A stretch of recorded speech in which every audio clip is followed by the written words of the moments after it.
بسم الله الرحمن الرحیم. نحمده ونستعینه ونستغفره ونعوذ بالله من شرور انفسنا ومن سیئات اعمالنا.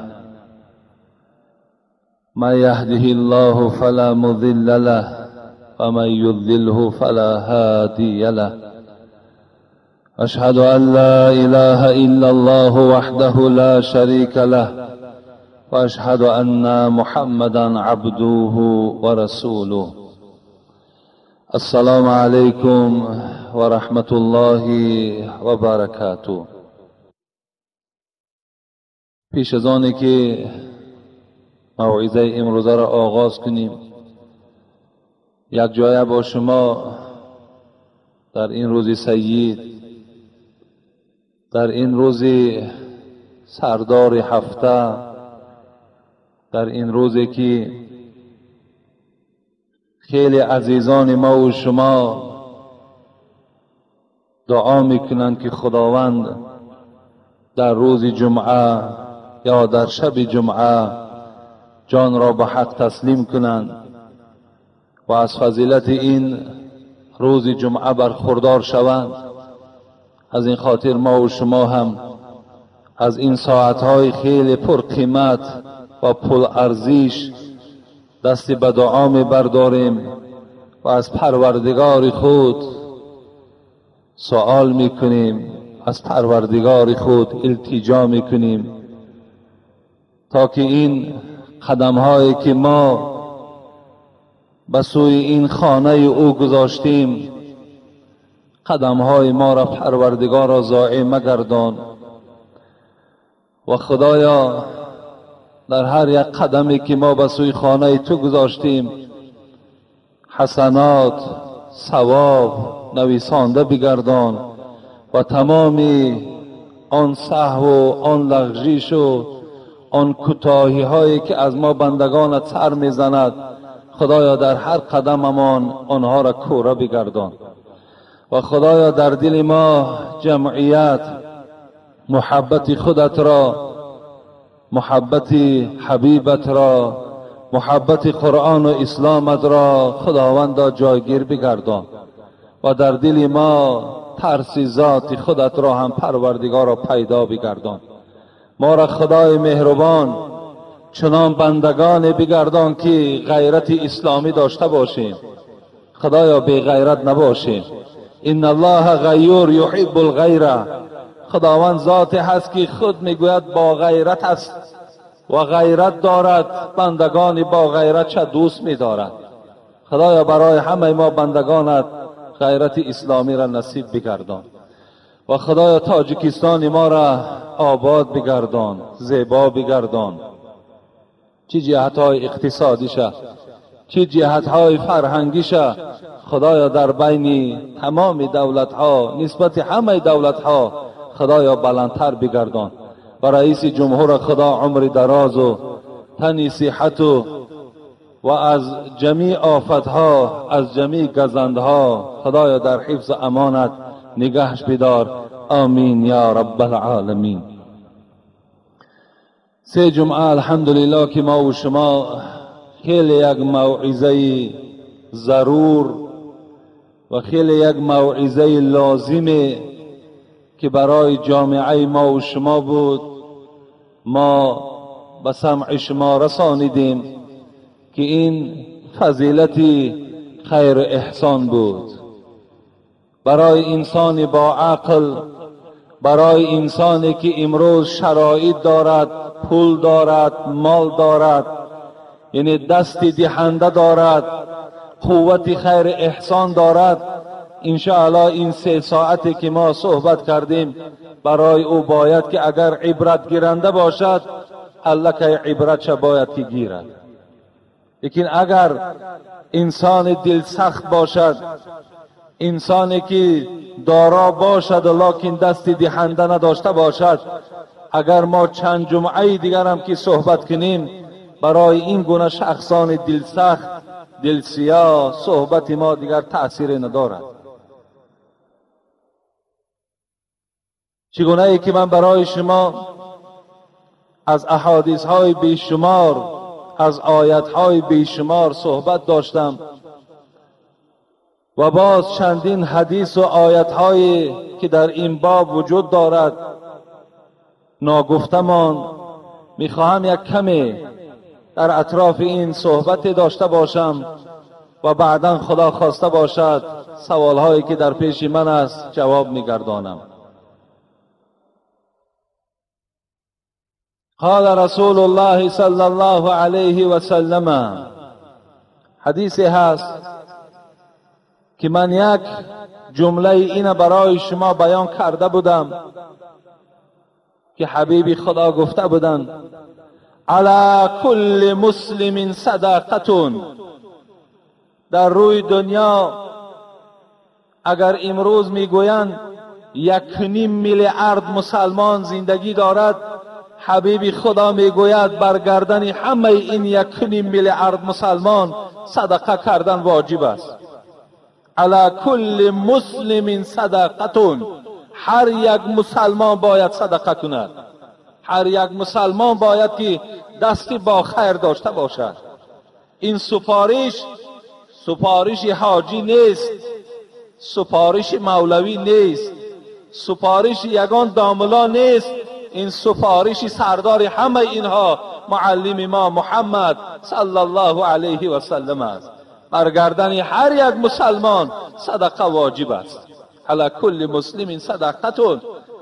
شاید که در بین یک جمعیت زیاد حبیب خدا این صحبت کرد، یک نفری خیلی بیچاره، یک نفری خیلی ناداره از جای خود خیز گفت یا رسول الله این لم یجید، من شخصی هستم که فقط و فقط شاید برای شکم خودم، برای شکم عائلم و برای تأمین فرزندهام مال دارم خلاص. اگر به ذمه هر یک مسلمان صدقه واجب باشد و ضرور باشد، من چیکار کنم؟ من ندارم. چگونه ای که امروز در جامعه ما و شما فقیرها وجود دارد، نادارها وجود دارد. چگونه ای که در عرفیت میگویند سواره پروای پیاده ندارد، امروز همچنان است. شرایط ما که خوب هست فکر میکنیم کم بغل وجود ندارد. شرایط ما که نقض است میگوییم نخواد که کم بغل وجود داشته باشد، و الا وجود دارد. الحال ما تا مسجد ندار آمده در پیش ما چند نفر برای من یاردم کن. فقط اطراف مسجد اینا کم بغل هستند. بیچاره از جاش خیز گفت حبیبی خدا نور چشم من میخواهم که صدقه کنم. من از زبان شیرین شما شنیدم فضیلت صدقه را، لیکن ندارم. این لم یجید، یافته نمیشه و چیکار کنم؟ حبیبی خدا چی گفتند؟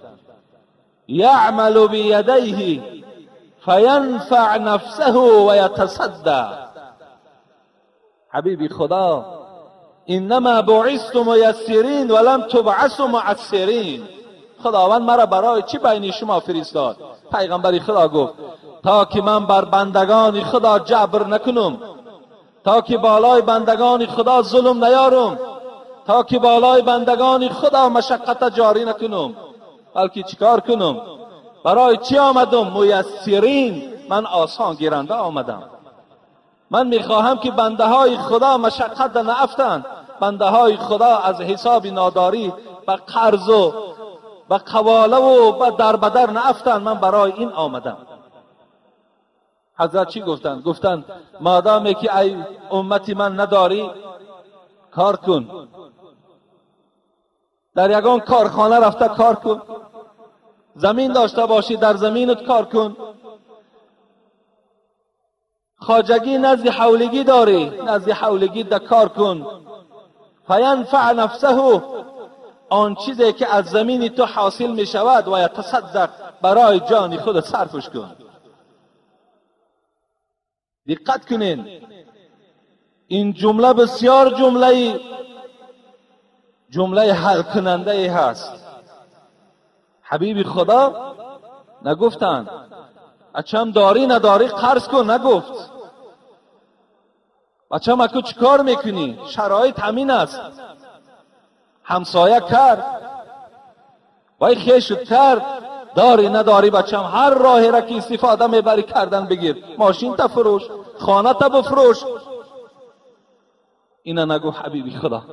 چی جمله حل کننده ای گفت؟ رو گفت ای بنده خدا، رو گفت تو آزاد با دستات کار کن، در زمینت کار کن، در هر یک اداره کار داری کار تا کردن بگیر، آن مبلغ معاش که به دست تو از حساب مهنتت میآید باید تصدق، در جان خودت صرفش کن. این هم صدقه است گفت پیغمبر، این هم صدقه است، این سخن پیغمبر است، این را هیچ کس رد کردن نمیتواند.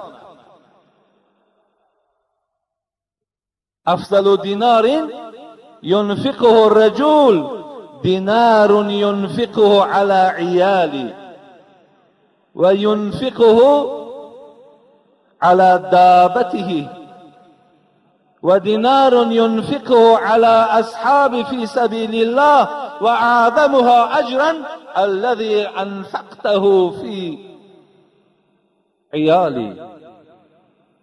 پیغمبر خدا گفتن شما پول دارین، گفت دینار، گفتن حبیب خدا امروز من میگویم در جای دینار سامانی. حبیب خدا گفت سامانی داری یا دلار داری یا دیگر نمودی پولها را داری؟ افضل ترین پیغمبر، افضل دینار، کدام سامانی از همه در سامانی افضل تر است؟ همان سامانیه که حبیب خدا گفتن که اگر انسان ينفقه على عیالی، زن و فرزند خودش سیر کنه، افضل ترین سامانی، افضل ترین پول همان پوله که اگر گفت از همان پول زن او فرزند او سیر باشد، زن او فرزند او از خوراکه و از پوشاکه تامین باشد. این افضل ترین صدقه، افضل ترین دینار پیغمبر خدا بها دادن. دوم چی گفتن؟ دوم گفتن افضل ترین دینار همان دیناری هست که انسان ينفقه على دابتی، در اسبش، در خرش، در گاو، در گوسفند، در آن مالی که در خانه دارد یا ماشینی که برای خدمت دارد، در همون وقت تأمین میکند. اینا پیغمبر خدا گفتن افضل ترین پول، افضل ترین سامانی انا همین سامانی هست. سوم چی گفتن؟ و ينفقه الرجل على اصحابه فی سبیل الله. باز گفتن افضل ترین سامانی، گفتن پیغمبر همون سامانی هست، همون پولی هست که اگر انسان در رفیقی را میبیند که بیچاره شرایط ندارد، بیمار است، میدهد میگه رو تبابت کن. رفیقی هست بیزن است، دستش میرسد رو زن بگیر. رفیقی هست میاد مراجعت میکنند مادرم بیمار است، برای مادری او میدهد. یعنی افضل ترین سامانی پیغمبر گفت همان سامانی هست که انسان برای رفیقش صرف میکند، برای رفیقش. لیکن اعظمها اجرا، لیکن گفت بزرگترینش کدام است؟ هر وقتایی که مرد بر زن و فرزندی خودش صرف میکند. این حبیب خدا گفتن افضل ترین دینار، افضل ترین خیر انا همون خیری هست که انسان برای زن و فرزندی خودش تأمین کند. من برای چی اینقدر تاکیدن گفته ایستادم؟ زیرا که امروز شما مالهاتان در راههای بیهوده صرف میکنید، لیکن زن و فرزند شما از مال شما برخوردار نمیشود. زنهای شما شکایت دارد، فرزندهای شما شکایت دارد، لیکن شما مال و پولهاتان در راه دیگر صرف دارین. شما مالهاتان در راه حرام صرف دارین، لیکن رحم به فرزندت به زنت نداری. حبیب خدا میگه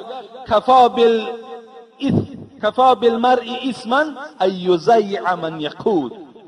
حدیث صحیح است، حدیث متفق علیه است. کفایت کننده است برای انسان از روی گناه، یعنی اینقدر گناه برای تو بسنده است که تو را دوزخ برند. ان یضیع من یقود، اگر حق زن و فرزندت در راه نامناسب صرف کنی، همین گناه گو برای تو بس است. حبیب خدا را ببینید تاکید چه ندارم گفت مرد، ندارم ای حبیبی خدا ندارم. اون نداری گو رو کار کن برای جان خودت، برای تربیه فرزندت، برای تأمین زنت صرف کن. همینم گو صدقه هست.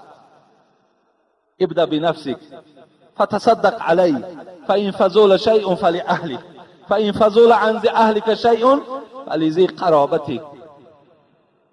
حبیب خدا میگه اولین پولی که در دست شما میغلطد جوانای عزیز، امروز الحمدلله شما تاجر شدین، امروز الحمدلله که شما پول به دست شدین، مبادایی که اولین پولی که در دست شما میغلطد، مبادای در دست یکی از شما $100 میافتد، $500 میافتد، $1000 میافتد، حبیب خدا راهنمایی دارد. همین پول چیکار کنی؟ میگوید ابدأ بنفسک، رو بازار میگوید آن لباسی که برای خودت معقول است برای جسد خودت بخر. از همان سر پول رو لباس ها تا خوب کن، تاقی خوب بخر. خب لباس ها تا تامین کردی، بیا به خانه، عائله تا بگیر، فرزندها تا بگیر، رو برای اونها هم لباسی خوب بخر، برای فرزندات کتاب بخر، سمکه بخر، رو در دستت میرسد بهترین مکتب دا بگذارش تحصیل کردن بگیره. حبیب خدا گفت الکی تمام شد، یعنی سومی که در دستی تو بود الکی شکمی خطا سیر کرد، لباس تا تأمین کرد، زن تا سیر کردی، فرزندات تا تأمین کردی، فلی اهلی کرد، اهل تا تأمین کردی، فلیزی قرابتک، تقه داری، عمکی داری، خاله داری، عمه داری، کش تبارت خبر بگیر، رو از این مال و ملکت کش قومیت یاردم کردن بگیر. حبیب خدا گفت مبادایی که از اینها هم که پول زیادی کرد، این زمان چیکار کن؟ فها کذا و ها کذا. انا مرحمت گفت مرد میدان شو، دیگر هر طرفی که مثال کاری خیری که هست صرف میکنی، صرف کردن بگیر. افسوس که امروز، افسوس که همان رحم و انصاف چی در پیشواها ما نمانده است، چی در مردم ما نمانده است. اگر تا زمانی که ما با یک برادر ما رحم نداشته باشیم، تا یک زمانی که برادر ما و شما با کم خراجاتی اگر دلالت نکنیم، باور کنین ایمان ما و شما کامل نیست. ایمان ما و شما کامل نیست. این ایمانداری نیست که من یک برادرم شرایطش نرسد مجبورش کنم که اکل خیلی داری نداری کردن بگیر و رفته از بری بالا نشینم و بهترین طعام ها و همون گوشتی بلند برداشته خایدن بگیرم. همین انصاف است؟ این انصاف نیست. یک قصه از دوره صحابه های پیغمبر رحمت تماشا کنین، مهربانی و دلسوزی را تماشا کنین و از این قصه ها را شنیدن پس چق نکنین، بلکه عبرت گیرین. اینا برای عبرتن. یکی از صحابه های پیغمبر میگه جنگ یرموک شروع شد، بچه عمکو میگه در همین جنگ اشتراک داشت. وقتی جنگ اتمام یافت، تمام شد، یک مشکی آب گرفتم و به میدان جنگ رفتم. گفتم شاید بچه عمکم در هر جایی که باشد تشنه است، از همین آب برخوردارش میکنم. بگن میدان جنگ رفتم، میرم میگه در یک گوشه بچه عمکم یردار است، خیلی جراحتی وزنی میبرداشته است و در نزع جان است. با اون نزدیک شدم، آب نشان دادم، اشاره کردم آب می نوشی؟ اون نزدیک بیار آب می نوشم. وقتی نزدیکی او آوردم تا بلب همین بچه عمکم رسیدن که از پهلوش یک مسلمانی دیگر که اونم جراحت برداشتگی بود وای بلند آواز داد آب. میگه این بچه عمکم وقتی صدای او را شنید به من اشاره کرد، پیشی وی را گفت، در حالتی که خود حضرت جراحتی وزنین داشت، خودش تشنه بود، گفت پهلوم دا بر گفت.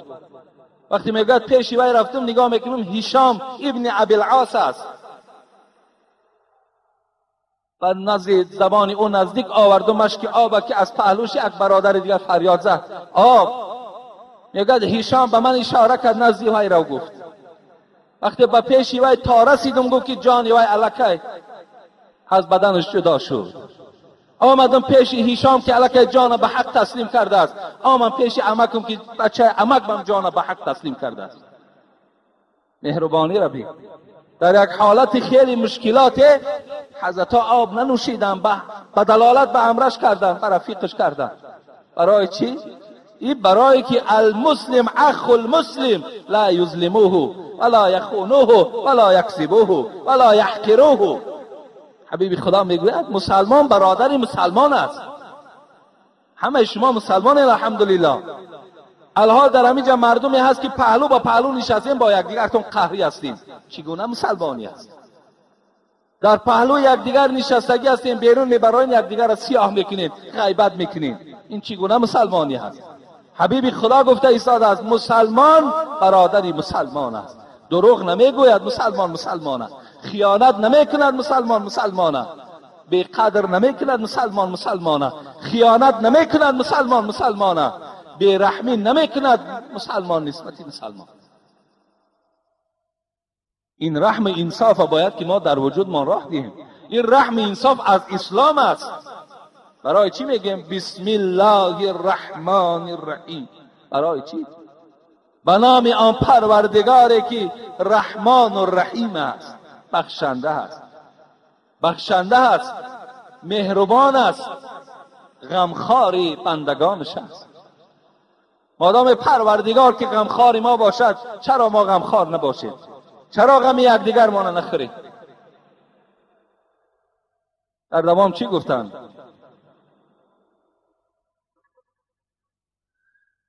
در دوام گفتند فَإِنْ أَرَأَيْتَ إِنْ لَمْ يَسْتَطِعْ. ای حبیب خدا، مادامی که با دستهام کار کردن نتوانستم در زمینو، مادامی که همین عمل انجام ندادم، چیکار کنم؟ حضرت چی گفتن؟ قال تعین ذا الحاجة الملهوف. مادامی گفت اگر قوه کاری نداشته باشی، یا مادامی که تو اگر از عهده کار نبرایی، یا مادامی که اگر تو آنقدر مبلغ نمیابی که حتی شکم خودت و زن و فرزندت تامین کنی، چیکار کن؟ گفت تعین ذا الحاجة الملهوف. اگر میبینی یک موی سفید که خیلی مانده شده است، یا یک مادر خیلی مانده شده است، در دستشان بار است، یا یک کار دارن بیچاره از عهده کار نمیبرن، رفته اونها را یاردم کن. این هم صدقه است. گفت پیغمبر این آداب الله که از بین جوانان قریب که گم شده است. کم از آن جوانی که اگر یک همسایه‌ای که موی سفید داشته باشد، یا یک مادری پیرانسال باشد، از او پرسان کند ماما یگان خدمت داری، بابا یگان خدمت داری؟ اینا هیچ جوان نمیگوید. حبیب خدا دلالت دارد اگر کدام انسانی که پول دادن میتواند، خیر کردن میتواند، یک آدم رفته دست شگیرد، یک آدم خدمت انجام دهد، این هم گفت صدقه در راه الله است. صدقه معنای را ندارد که ما خون کنیم. صدقه معنای را ندارد که ما گاو غلطانده کشیم یا دیگر مالها را ذبح کنیم. حبیب خدا میگوید احب الصدقه الی الله تبارک و تعالی. دوست داشته ترین صدقه به سوی پروردگار چی است؟ قول الحق. حتی یک سخن راست گفتن این بهترین صدقه به سوی الله است. وقتی آدم راستگو باشد، حتی راست قولی را پیغمبر گفت محبوب ترین صدقه به سوی پروردگار است. در دوام این مرد باز پیغمبر را سوال کرد ارایت این لم یستطیع. ای پیغمبری خدا، اگر مبادا یک موی سفید یاردم نکردم، یا یک مادر پیرم یاردم نکردم، نتوانستم، باز چی دلالت داری؟ قال یأمر بالمعروف او الخیر. پیغمبری خدا گفتن مادامی گفت بچم گفت پول نداری که خیر احسان کنی، مادامی که گفت قوت نداری یک کس یاردم کنی، یا در زمین کار کردن توانستی، با مردم امر معروف کن، مردم با صحبت خیر کن، با سخن خوش با مردم صحبت کن. این هم گفت صدقه در راه الله است. این جوان در آخر چی گفتن؟ ارایت این لم یفعل یا رسول الله. اگر گوی پیغمبری خدا اگر نتانم گپی خوبه گفته چی؟ اگر امر معروف کردن نتوانو، مثل بعضی از برادرایی که امروز دل خراشند، بعضی از برادرایی که امروز زبان خوش ندارند، فقط در زبان آزار، فقط دشنام، فقط تحقیر. و اگر زبان هم باشد چی؟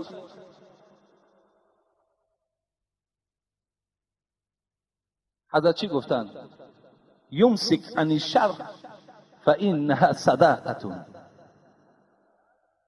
بهترین جمله ها، بهترین توصیه ها، کو گوشه که اینها را گوش کند، کو دلی که اینها را قبول سازد، تا که نیکبختی و دنیا و آخرت او را یار شود.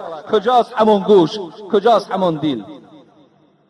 ای حبیبی خدا، اگر نتوانستم زبان خوشقتی مردم صحبت کرده، نتوانستم، فقط کارم غیبت باشد چی؟ حالا امروز مردها از زنها گذرانیدن در غیبت. هر جا میره غیبت، هر جا میره فلانی را فلان کس فلان گپ گفت. ایزا نمیکشی؟ شرم نمیداری؟ از خدا نمیترسی؟ شب معراج این افسانه نیست. شبی که پیغمبری خدا رخصتی شدن، دعوتنامه داشتن، به نزد الله رفتند. وقتی نزد الله رفتند، حبیب خدا میگد لما عرج بی مررت باقوام لهم اظفار من نحاس یخمشون وجوههم و صدورهم. پیش یک قوم گذشتم، خیلی قومی کلام بود، شاید 1000 نفر، شاید 100,000 نفر. چی وظیفه داشتند؟ ناخونهای دراز دراز از میس پروردگار با آنها تیار کردگی بود. با این ناخونها با دست خودشان چیکار میکرد این قوم؟ همین چهره روی که گوشتی ملایم دارد همین را میخراشید و میغلطانید. این روی دلهای ملایمی که داشت اینها را خونشار میکردند. باز اینها برقرار میشدند، باز اینها سر میکردند. در بدن یک سوزن بزن، درد سوزن تصور کن. نداری طاقتی یک زخم سوزن، نمیترسی چرا از سوز گلخن؟ حضرت میگوید قوت یک سوزن نداری، از آتش دوزخ نمیترسی؟ این کندن روی و خراشیدن بالای سینه کاری آسان نیست. حبیب خدا غمگین شدن. من هم یا جبرائیل. شاید حبیب خدا گریه هم کرده باشند. اینها کیها باشند که در این قدر عذاب سخت گرفتارند؟ حضرت جبرائیل چی گفتند؟ هم یاکلون لحوم الناس و یقعون فی اعراضهم. حبیب خدا گفت اینها کسانی بودند در دنیا که دو عیب داشتند، دو جنایت داشتند. یکم این که هر جایی که یک برادرش خلوت که میافت و غیبتش میکرد.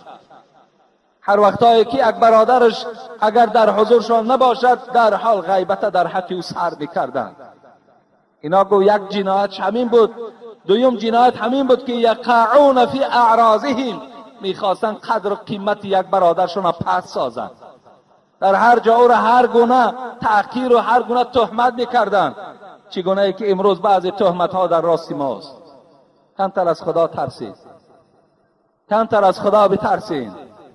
آن صحبتی که من برای شما میکنم باوری دارم که اگر همین صحبتی مرا ناریخته و ناچینده در کدام اداره نباشد، در کدام شخص نباشد رسانید، انشاءالله من باوری دارم برای من صدها مکافات روان میکنن. لیکن افسوس که شما سخن درست نمیرسانید، افسوس که شما سخن خوب نمیرسانید، افسوس که این غمخواری های ما را در حق خودتان نمیرسانید، بلکه شما برعکس میرسانید. حضرت گفتن دو جنایت داشتن. یکی یکدیگر را چیکار میکردن؟ غیبت میکردن. دوم یکدیگر را قدر قیمتش که در پنهانی میافتن و او را قدر قیمتش پس میکردن. حبیب خدا گفت از سوی این مرد که سوال داد اگر نتوانم امر معروف و سخن خوب گفتن نتوانم چیکار کنم؟ یمسک عن الشر فانها صدقه. پیغمبر خدا گفت از بدی و بخیلی و بدگفتاری باز ایست، این هم برای تو صدقه هست. سخن خوب نمیدانی، امر معروف نمیدانی گفت. مادام ندانی گفت، از تحقیر یک برادرت باز ایست، از دشنام باز ایست، از غیبت باز ایست.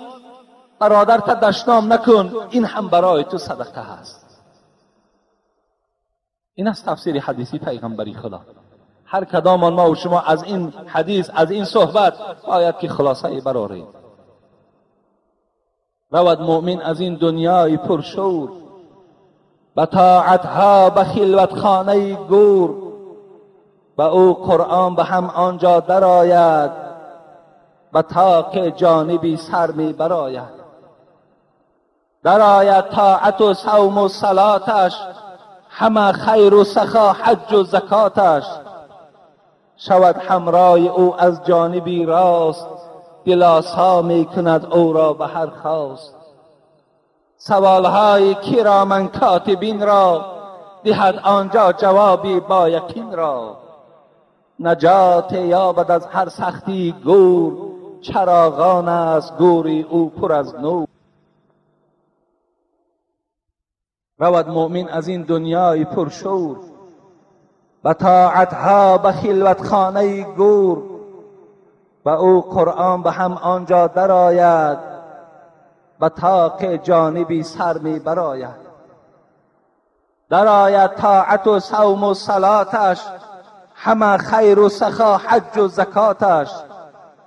شود همراه او از جانبی راست، دل آسا می کند او را به هر خواست.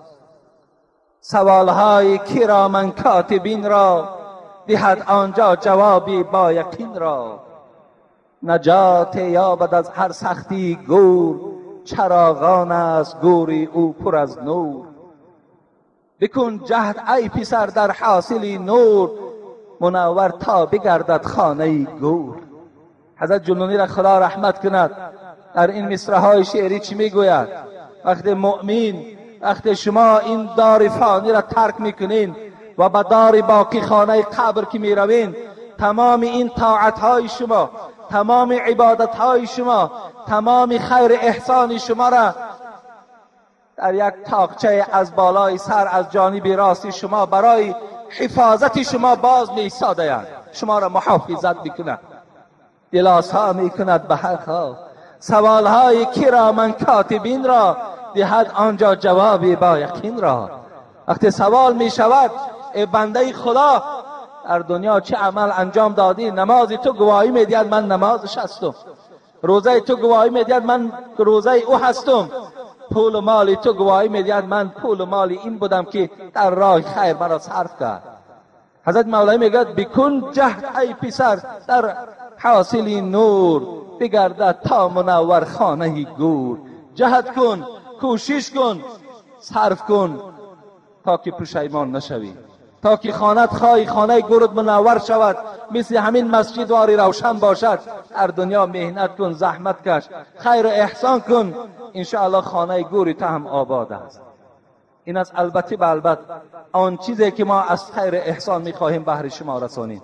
برای بندگان خدا مشکلات نیاریم، بگذارین هر یک بنده خدا آن مقداری که دارد همان مقدار خودش صرف کند بس است. ما از او زیاد طلب نکنیم. در عرفیت ما و شما متل‌های داریم، از کرپت پات زیاد دراز نکن. همون کرپه‌ای که داری از همون کرپه پات درازتر دراز نکن، یعنی با قد کرپت پات دراز کن. از کرپه که با پاکی بیرون قیامت پایها شما میدانین که او در کدام حالت قرار میگیرند. مقصد که هر یک آیتی که خدا در قرآن میگوید لا یکلف الله نفسا الا وسعها را باید شعار ما و شما کنیم. هیچ بنده ما تکلیف نمیتون مگر قدر قوتش. از قوت زیاد زور نزنید برادرای عزیز. کسی از قوت زیاد زور زد میگد میانش میشکند. میان شکستن این است که ما و شما قرضدار میشویم، ما و شما طلبنده میشویم، ما و شما روزگارمان بسیار بی برکات میشود. بیایید سخن خدا را گیریم، بیایید سخن پیغمبر خدا را قبول کنیم تا که ما و شما در دنیا آسوده زندگی کنیم، تا که همون زن و فرزند ما و شما از ما راضی باشد، تا که همون نانی که ما و شما زیادی میدیم راحت مردم میبیند همراه راحت زن و فرزند ما بیند. به نهایت نیک میشود، به نهایت خوب میشود. خواست من هم همین است. این خواست من نیست، این خواست الله است و این خواست رسول اوست. افسوس که همین صحبت هایی که من برای بیچاره‌ها و نادارها کرده ایستاده‌ام که اگر پیام جناب عالی هم گوش کرده باشین، همون جمع اشاره کرد آدم های دارا مردم های بیچاره و فقیر را یاردم کنین، یتیم ها را یاردم کنین. ما یاردم تان میکنیم، لیکن شما به قدر این صحبت ها نمی رسید. چنان باز خیر احسانی که از طرف آدم فقیر می شود، بعض دولتدار و یک کرده نمی تاند، بعض دولتدار عاجز می آید. امروز مسابقه شده است، امروز خیر احسان طرف ریا را گرفته است. می بیند همسایه بهتر کرد، باید از او را بهتر کنه. من از او چی کمی دارم؟ تو کمی زیاد داری، تو مال نداری، تو پول نداری، تو رفتی درآمد نداری، تو کمبودیات خیلی زیاد است. افسوس که کمبودی تا خودت نمی بینی. پیغمبر خدا میگن من تصدق یرائی فقط اشرک. کسی که اگر صدقه میکند نه از برای خدا، فقط برای نشان دادن، او شرک به الله آورده است. از شرک خدا نجات دهید، از شرک پرهیز کنید. این است موضوع صدقه ما و شما. این مما یلحق المؤمن من عمله و حسناته بعد موته. حبیب خدا میگوید وقتی بنده مؤمن از دنیا میگذرد، وقتی در خانه قبر که خواب میکند، تمام دیگر وی نه نیکی کرده میتواند نه بدی کرده میتواند. نامه اعمالش پوشیده میشود تا روز قیامت، مگر چند طایفه را نامه اعمالشون کشاده هست. در قبرم که باشند خوش به حالشان. اینا کیها باشند؟ کار کنین از همین طایفه باشین. علما نشره، کسی که علم اسلام در بین مردم منتشر میکند، تمام مردم از اسلام خبردار میکند.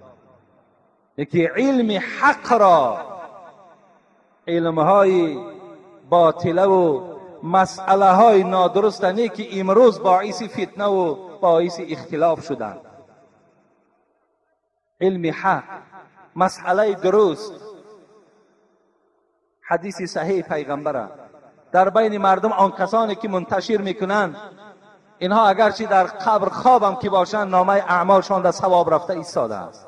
علما نشره او ولدا صالحا ترکه. دویم گروش کدام است؟ کسی که در دنیا فرزندی خوب باقی میماند و میرود، فرزندی سالم، فرزندی صالح، فرزندی نمازخوان، فرزندی خداگو، فرزندی خدا ترس، فرزندی که فایدهش چی در اسلام و چی در این جمعیت میرسیدگی. دختری با حیا، دختری خدا ترس باقی میماند و میرود، اگرچه در خوابم، پدرش خوابم که در قبر باشد، این عملهای نیکی فرزندش در نامه اعمال پدر و مادرش رفته ایستاده است. او مصحفا ورثه، خوش به حال او پولدارهایی که برای طالب علما قرآن میخرند. کسی که در دنیا از پس خودش یک قرآن میراث میماند و به خانه قبر میرود، تا وقتی قرآن او را یک برادر میخواند، ثواب هر یک حرفی او در خداوند حسنات در نامه اعمال او انسان می نویسد. او مسجد بناه، آن برادرانی که امروز ما را کمک کردن مسجد بنا کردیم، اونها هم اگرچه در قبر خواب میکنند، لیکن این یاردم اونها، این مسجد ساخته اونها، ثوابش در نامه اعمالشان می رود. من بنا لله مسجدا بنا الله له قصرا فی الجنه. کسی در دنیا اگر یک مسجد بنا کرد، خداوند چنان قصر برای او میدهد که اگر وی نرخ کنی شاید که عددها کمی میکند و این نرخش دیگر حساب ندارد. اون قصر که خدا برای شما میدهد چنان بلند هست، میگوید قصر که حتی انسان تصور میکنه که ستاره در پیشش است. اینقدر قصر بلند خدا برای آن کسانی که در دنیا مسجد بنا میکنند نصیبشان میگرداند. او بیتا لابن السبیل بناه، دیگر طایفش کدام است؟ کسی که در حالت زندگیش یک مهمانخانه برای مردمی که مسافر میشوند بنا میکنند. تا حال من نشنیدم که یگان نفر پیدا شده باشد یک مهمانخانه برای مسافرها بی پول تأمین کرده باشد و همون بخشیده باشد که همین برای مسافرها. تا حال من نشنیدم. شاید که بعد این صحبت یگان برادر مالدار باشد که همین مهمانخانه را رخصت گیرد از حکومتدارا و در یک جا بنا کند، یک مسافرخانه برای آدمایی که از بیرون میآیند دیگر در بدر نشوند، خانه به خانه نشوند، همان مسافرخانه در رفته خواب کنند. یا امروز در شهر ما و شما سیر میکنیم، هست برادرایی که شرایط دارند لیکن شاید از همین ثواب درک نداشته باشند. یک حاجت خانه در همین شهر با طریق حاضر زمان رفته تیار کنند، یک حاجت خانه، جای همون نشستش، جای برای طهارتش، همون جای یک بیناش تیار کنند، ساز کنند و حتی همون یک آدمی که در همون جا میگذارند به معاش و علاقه مثال درآمد خود چه مییابد، در همون جا نشسته و خدمت همین مردم کند. خوب ثواب است، خوب ثوابی کلان است. یا یک برادر پیدا شود یک تالار برای مشق همین بچه ها تیار کند، مخصوص یک تالار تیار کند برای دویدن، برای گوشتین گرفتن یا برای دیگر نمودهایی که برای جسم انسان، برای بدن آدم آب تاب دادن تیار کند، برای بچه های ما و شما تسلیم کند. اینا همه ثواب دارند. یا امروز من میدانم چندین وکیل ها در این مسجد من اشتراک میکنند.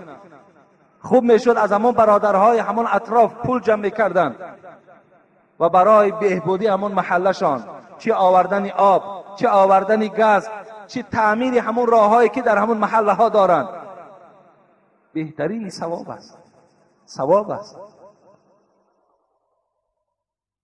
او نهرا اجراهو، دیگر طایفه کی است؟ دیگر طایفه همون طایفه ای که نهرا اجراهو یک چاه میکند، یعنی یک آب را میارد به یک محله. این هم از کسانی هست که در قبر خواب است و این تربه هایی که کشیده در خانه های ما و شما راست کرده است، ثوابش در نامه اعمالش رفته ایستاده است. در آخر چی گفتند؟ او صداقتا اخرجها من ماله فی صحته و حیاته تلحقه من بعد موته. آخران گفتند کسی که در حال صحتیش، در حالت داراییش، در حالتی که قدرت دارد، در حالتی که بالای ملکش خود جایین است، در همون حالت وقتی که از مال خودش یک سامان هم که باشد برارد دهد، این برای او بهتر است از اوزی که از بعد او خیر احسان میکند. لا یتصدق المرء فی حیاته بدرهم خیر له من ان یتصدق ب100 عند موته. پیغمبر خدا میگوید انسان وقتی میمیرد 100 سامانی از پشت او صدقه میکنند، از اون دگو افضلتر و ثوابتر در یک سامانی هست که انسان در حال حیاتش به دست خودش خیر کند. مرحمت اگر کدام میخواهید، از کدام طایفه اینها باشین، خوش به حالتان. پولها را خدا دادستان، این پولها را بیهوده نداده است، اینا حکمت دارند. این پول نداد که شما مغرور شوین، این پول نداد که شما سرکش شوین، این پول نداد برای شما که دخترهای مردم از زنا کنین، این پول برای شما نداد که حرام کرده های خدا را خریده و در حلق مردم ریزید. این پول برای داد که شما بنده های خدا را یاردم کنین. این پول داد که شما راحت این پول بینین، راحت دنیا را ببینین، لذت دنیا را بچشین. لیکن برادرها تا و خواهرها تا و امروز باور که برادر به دولت است، دادرش کم بغل است، یاردمش نمیکنه. چند برادر اولی خطا آمدگی است در من، چند برادر شکایت دارد که برادرم صاحب نصاب است، زکات میدهد، در ما نه بلکه مردم میدهد، ما را نمیدهد. تا این اندازه صله رحم نمانده است. جوان پولدار است، پدر و مادرش گرسنه است. جوان مالدار است، برادر خواهر را اپش داد گفته گشته ایستاده، بی پول بی مال. دادر چیکار دارد؟ روز دراز مست است، روز دراز مال در راه نادرست صرف میکند. یقین دانید که این مال عاقبت ندارد. پولی که در راه نادرست که صرف شد، عاقبت آن ذاتی که داد و در حال از تو میگیرد. کمبغل میشوی، نادار میشوی، بعدا طعنت میکنن زمانی که داشتی یاردم ما نکردی، اکو امروز که نداری خوب شدی گفته همچنان ما و شما را طعنه میکنن. برای همین این پولهامان و مالهامان اگر در راه درست صرف کنیم انشاءالله ثواب خیلی زایدی را ما و شما میگیریم. یا حتی که اگر ما و شما، حدیث پیغمبر یادم آمد، ما من مسلم یزرع زرعا او یغرس غرسا فیأکل منه انسان او طیر او بهیمه، حبیب خدا چی میگوید؟ الا کان له صدقه. اگر کدام انسان یک درخت میشیناند یا در یک زمین زراعت میکند، گندم میپاشد، زغیر میپاشد، حبیب خدا را حدیث مبارکش تماشا کنید.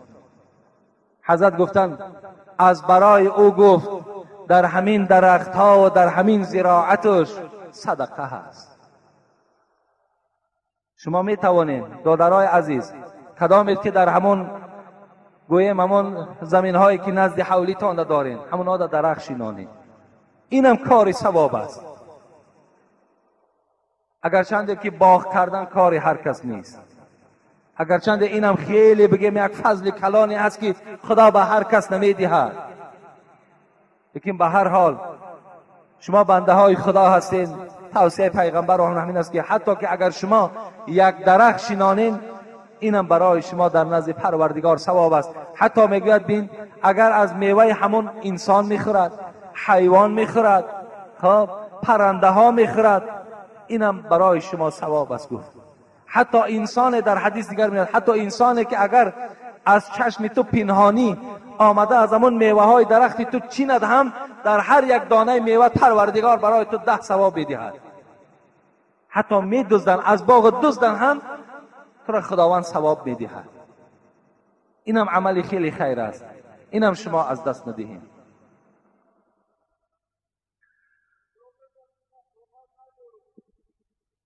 السلام علیکم داملای شیرین سخن، از شما خواهش دارم که با سوالی من جواب گردانید.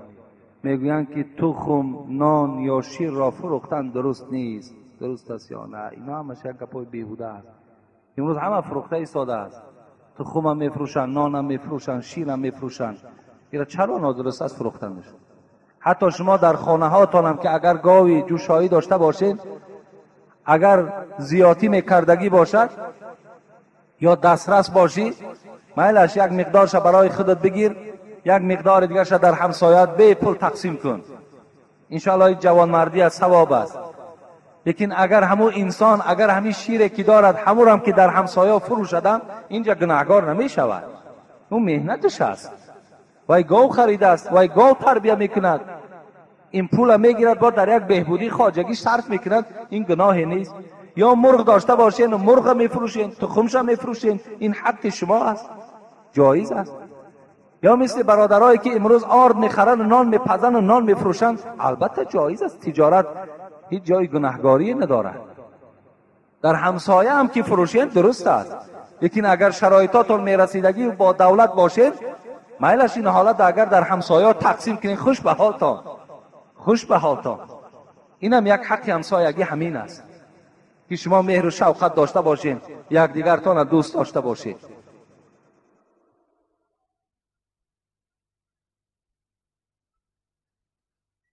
سوالها را به نهایت دراز بد می نویسیم. همین فقط برای من وصف حاجت نیست، من گفته بدم. باور که من اون وصفی که در همین خطها شما میکنید من قسم نمیخورم، لیکن باور که ارزنده همین وصف من نیستم. ما از همین وصف ها، از این صفت ها خالی هستیم. ما باور کنین از پسترین نمازخانه که در همین مسجد ما هست، باور کنین من از او باور که پستر هستم. هیچگاه ما صفتی بلند نداریم، وصفی بلند نداریم. ما را وصف نکنین. میلش دوست می‌دارین، خدا شما را دوست دارد، من هم شما را دوست می‌دارم. خدای مهربان همه شما را نجات دهد، همه شما را خدا نگه دارد. لیکن فقط همین سوال بنویسیم بس. میلش در بالاش السلام علیکم داملای عزیز با که ندارد. در یکم دویمان چند سوالی داری، سوال تا نویساندن بگیر، وصف ننویسین. اینجا در نویساندن خیلی آورده آخرش گفته است کدام ملای بوده است اینجا نامشم ذکر شده است، از کجا بودنشم ذکر شده است، من اینا را نمیخوانم. فقط گفته است که در همین مسجد ما فقط نامهای همین وهابی و دیگر ذکر شدن میگیرد. آیا همین ها بس نیست؟ وهابی ها گمراه هستند، از قفای آنها نماز نخوانید و دیگر. حاجی میرزای عزیز التماس یگان چیز عاید این بگوید. راست گپ از این کلمه وهابی نه گوشهایمان آرام شده بود. آیا گفته های این ملا یگان حقیقتی دارد؟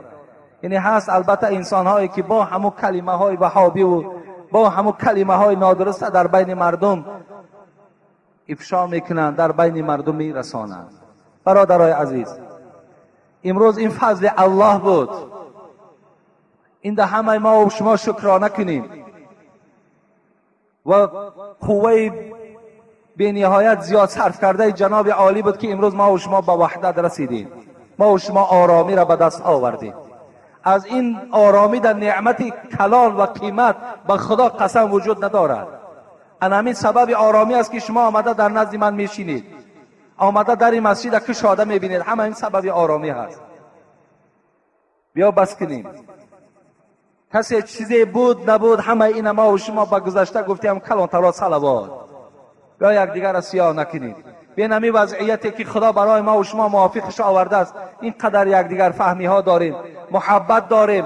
الحمدلله امروز پیشروی ها داریم در همین تاجیکستان. امروز روز به روز دسترخوان ما و شما بای شده ایستاده است، می شود الحمدلله. فقط شما دعا کنید. بین همین آرامی را از دست ندهیم. بین یک جای ما و شما همه یک دیگر ما دوست داریم. ازبکیم، تاجیکیم، کدام ملت نباشیم، یک دیگر ما دوست داریم، یک دیگر ما حرمت کنیم. در یک محله زندگی داریم، در معرکه یک دیگر مراسم‌های مرده و خرسندیمان یک جای هستیم. بیاین یک دیگر را احترام کنیم. هممون کلمه لا اله الا الله محمد رسول الله میگوییم. ما شما مسلمان هستیم، چی در کار؟ اون ملا این تری است، وای آمیش این تری است، وای موش سفید این تری است. از اینا ما و شما زبان ما بند کنیم، ان شاء الله عاقبت ما بخیر می شود. و الا همچنان اغوا انداختن گیریم، یک دیگر را سیاه کردن گیریم. همین جامعه ای که خیلی خدا را شکر زیبا و آرام است، همین از دست ما و شما میدهیم. پسان وای میگوییم، پسان داد میگوییم، باور کن دیگر فایده ما ندارد. و ما و شما یک بار مصیبت زده هستیم که یک بار این نارامی ها را دیدیم که آخی همیشه بس برای ما و شما. و آخر دعوانا ان الحمد لله رب العالمین. خدای مهربان،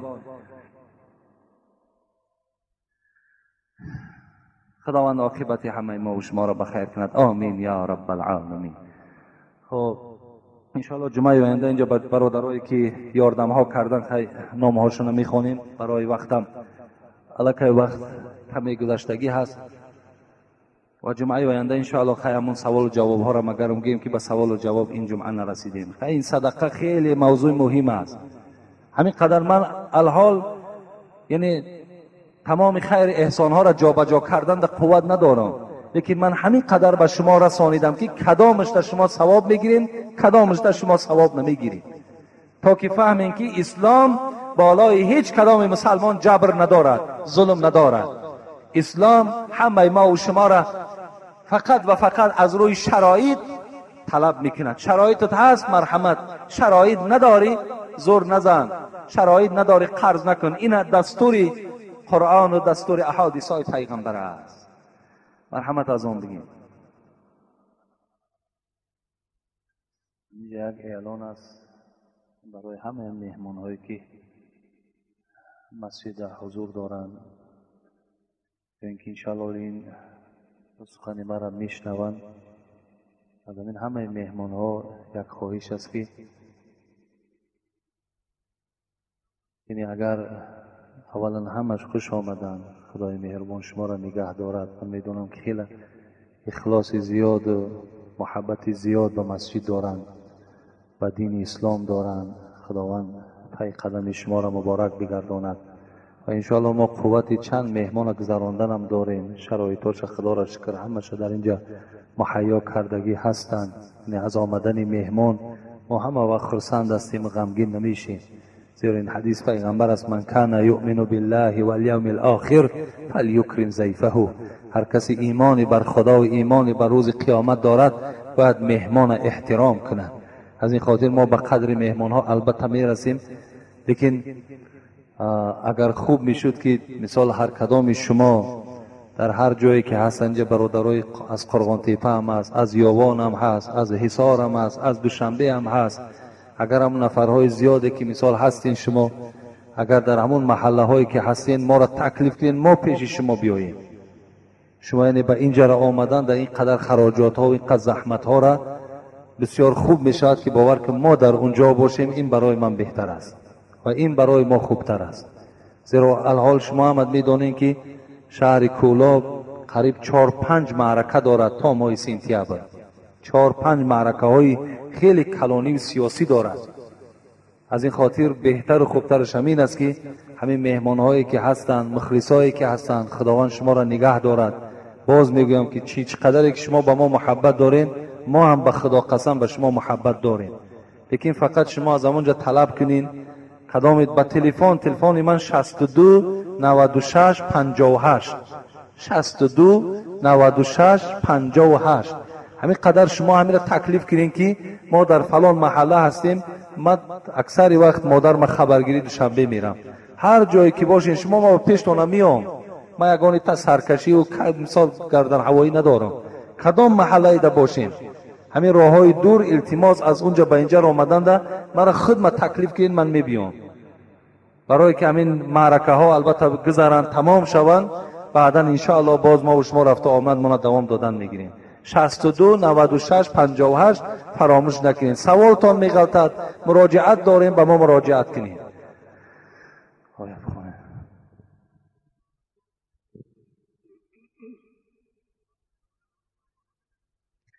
أعوذ بالله من الشيطان الرجيم. بسم الله الرحمن الرحيم. يا أيها الذين آمنوا اذكروا الله ذكرا كثيرا وسبحوه بكرة وأصيلا. هو الذي يصلي عليكم وملائكته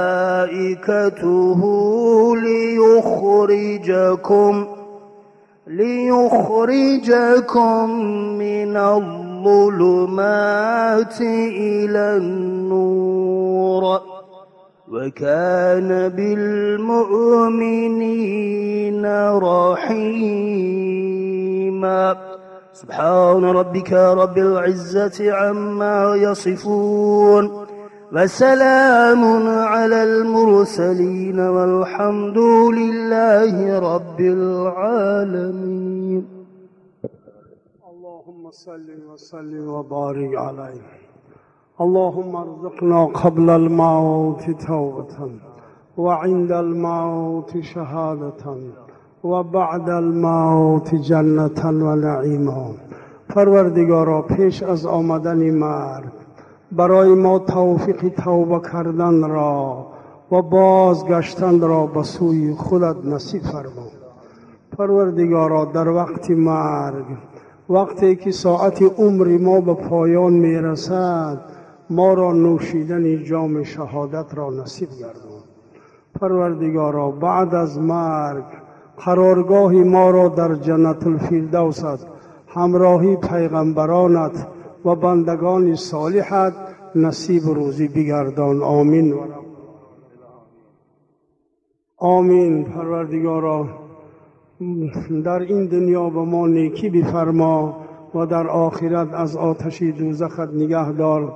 خداوندا این داملای عزیز از جمیع گزنها، از جمیع تهمتها، از جمیع بهتانها پروردگارا در پناه خودت همیشه جامعه سلامتی را در بدنشان نگه داری.